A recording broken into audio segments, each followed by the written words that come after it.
गुरु मिर्गा छल के कापिया बनाई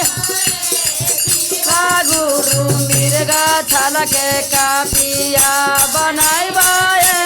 शिवा गुरु मिर्गा छल के कापिया बनाई शिवा गुरु नागवा के काला माँ बनाई हो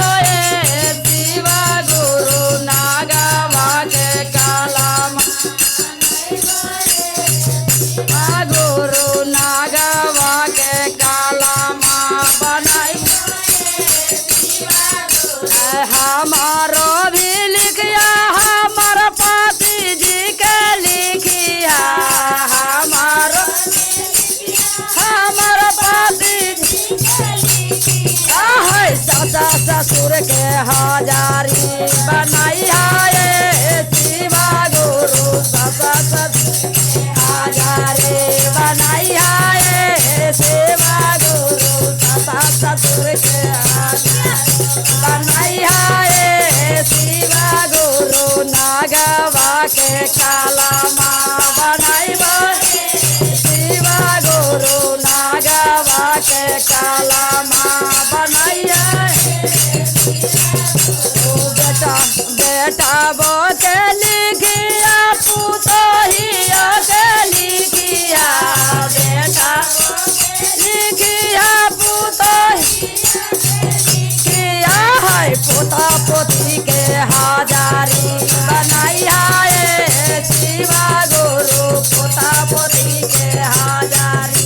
बनाई है शिवा गुरु नागवा के काला बनाई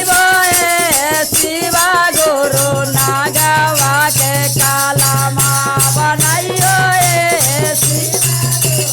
बेटियों के लिखिया दामादवो के लिखिया बेटी लिखिया दामादवो नाती नातिनिया के हजारे बनाई है शिवा गुरु नाती नातिनिया के हजारी बनाई हे शिवा गुरु नागवा के काला माँ बनाई शिवा गुरु नागवा के काला माँ बनाई है कोठा बो के लिखी है कोठारिया के लिखी